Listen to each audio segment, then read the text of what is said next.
Assalamualaikum warahmatullahi wabarakatuh. Selamat malam semuanya.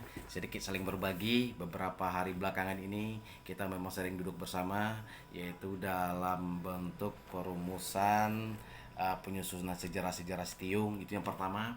Yang kedua akan melangkah ke sejarah Chatting dan Tigo secara secara universal, dan terusnya kita akan berbicara tentang kerajaan Dharmasraya. Nah, ini sangat menarik ketika kita mau mengajak pemuda-pemuda atau generasi untuk bergabung dalam hal ini. Kita sangat senang juga ketika ada masukan-masukan, ada protes-protes. Nah, inilah yang akan menyempurnakan suatu pekerjaan kita nantinya. Dan kita sengaja untuk memancing segala hal agar semuanya semangat dari seluruh unsur itu keluar gitu.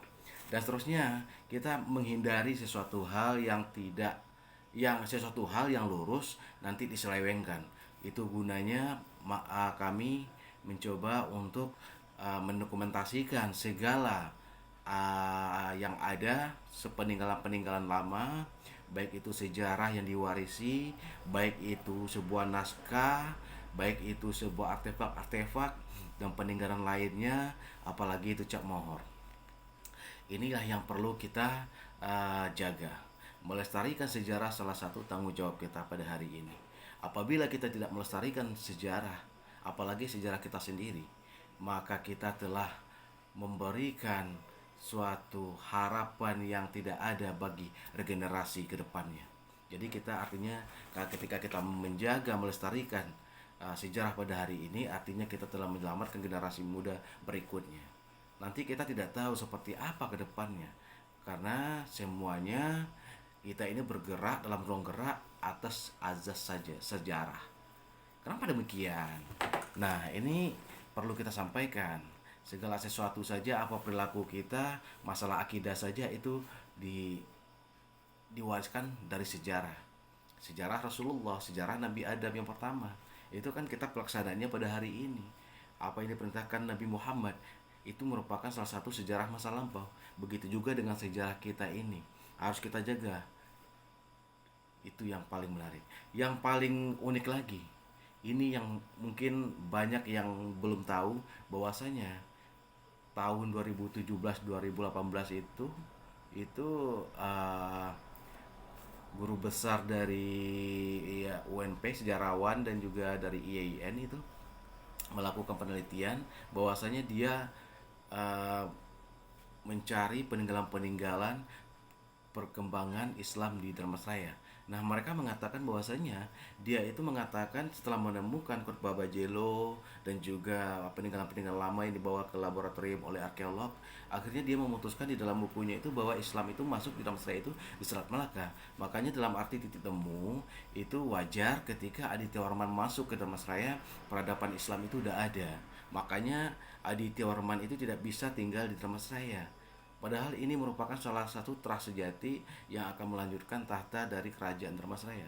Karena melihat dari hal ini, karena melihat kerajaan Dharmasraya ini dari udah nggak ada. Kalau dibilang terah sih nggak juga ya, karena ini adalah keturunan ibunya ya, keturunan ibu. Di sini kita juga tidak tahu bagaimana seluk beluknya, seperti apa detailnya. Yang jelas di sini ketika Aditya Warman datang ke Dharmasraya, itu peradaban udah berubah dengan Islam. Makanya dia langsung ke Tanjung Ameh ataupun ke Sarwaso. Nah, inilah alasannya. Nah, Islam ini ketika para ilmuwan, para sejarawan mendatangi Stiung, melihat Ketubah Bajelo dan lain sebagainya, peninggalan masjid lama yang tertua di Dharmasraya itu di pinggir Batanghari. Nah, ini sangat menarik bagi dia. Maka dia dibawa sampel tersebut menetapkan bahwa Islam ini lebih berkembang di sini dulunya dibanding dari daerah yang lainnya di Sumatera Barat. Ketika ini timbul dari suatu guru besar, dan apabila ini bukunya berkembang, maka ini akan menjadi sebuah perubahan yang dasar.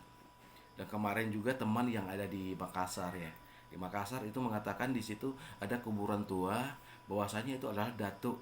Datuk, dan orang itu lebih mempercayai bahwa datuk itu berasal dari daerah kita ini. Ketika melihat suatu tahun-tahunnya dikaitkan, kemarin itu saya lupa juga tahun-tahunnya, itu lebih berdekatan dengan tahun-tahun perkembangan Islam pada di masa uh, sebelum Aditya Warman ke sini, ya. Mungkin hal ini juga berkembang juga di tempat yang lain, dan akhirnya semuanya sejarah ini mengerucut ketika dikemas dengan baik oleh para ahlinya. Dan juga dukungan-dukungan lainnya kita berharap juga kepada dinas kebudayaan ya untuk mensupport. Karena apa? Ini perlu saya sampaikan juga. Karena 2018 itu kita terhenti bersama bersama sejarawan-sejarawan yang dari Pulau Jawa ada, dari Medan ada, dari Jambi ada, dari Sumatera Barat ada, semua bergabung dan mereka itu dulu rame kali, rame banget gitu kan. Jadi ketika itu kita melakukan penelitian, setelah dilakukan untuk penelitian di Candi Pulau Sawah, lanjut itu ke Istiung, setelah itu lanjut Istiung, lanjut ke Padang Lawe. Dan di sini kita menemukan batu yang udah tua juga, sampelnya juga dibawa sama orang itu.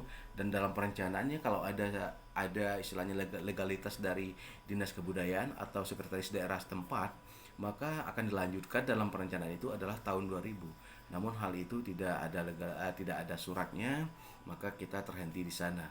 Entah kenapa dinas kebudayaan tidak memberikan surat tersebut terhadap mereka untuk melanjutkan penelitian tersebut karena ada batu yang tua juga, dan ini dicurigai adalah juga termasuk candi.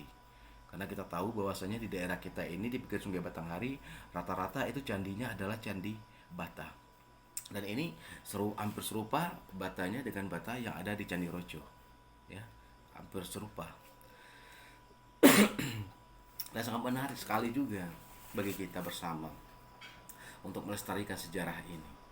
Kita tidak ingin adanya intervensi-intervensi dari pihak lain, dan kita juga tidak ingin mengintervensi pihak lain juga. Artinya di sini kita saling melengkapi. Dan perlu juga kami sampaikan bahwasanya Cati dan Tigo ini tidak bisa dipisahkan. Ibaratnya Cati dan Tigo ini adalah satu tubuh, satu kepala, badan dan kaki. Ketika misalnya si Tiung misalnya di kepala, ketika si Tiung nggak ada, artinya orang ini nggak lengkap, orang nggak berkepala. Ketika perut nggak ada, berarti misalnya ini perut adalah Suguntur, maka mustahil lah kepala tanpa perut dan tanpa kaki. Dan begitu juga dengan Padang Lawe misalnya, kalau seandainya kaki tidak ada, itu adalah lumpuh. Kelumpuhan artinya tidak lengkap. Begitulah, artinya satu tubuh gitu. Jadi tidak bisa kita saling menghilangkan satu sama lain, dan kita harus sadar semuanya bahwasanya perjalanan raja-raja apalagi itu antara Setiung dengan Suguntur itu semuanya jelas bagi orang bahwasanya adanya Tuang Kukunyang yang berhubungan langsung dan melahirkan Bagindo Ratu yang diutus ke sana. Ini kan sangat masih jelas sekali bagi generasi-generasi, dan ini sudah kami sampaikan juga kepada generasi agar perlu disampaikan juga. Karena ini apa? Karena ini akan menjadi sebuah catatan-catatan khusus yang kita input di dalam bentuk audiovisual nantinya, biar ini lebih jelas dan ini tidak akan pernah hilang. Itu harapan kita. Mudah-mudahan ini bisa memberikan motivasi kepada generasi sadar akan sejarah kita. Mari kita saling menjaga dan melestarikannya demi kemajuan kita masa depan. Sebab pernah saya sampaikan bahwa sejarah ini akan memberikan harapan untuk masa depan. Jangan pernah tinggalkan sejarah, selalu semangat untuk melestarikan sejarah. Salam dari saya. Apabila ada kesalahan saya mohon maaf. Apabila ada misalnya salah-salah ucap, silakan dikritik, berikan masukan, dan saya bersedia untuk diberikan masukan atau diajarkan. Karena kita nggak ada yang sempurna. Banyak maaf. Wassalamualaikum warahmatullahi wabarakatuh.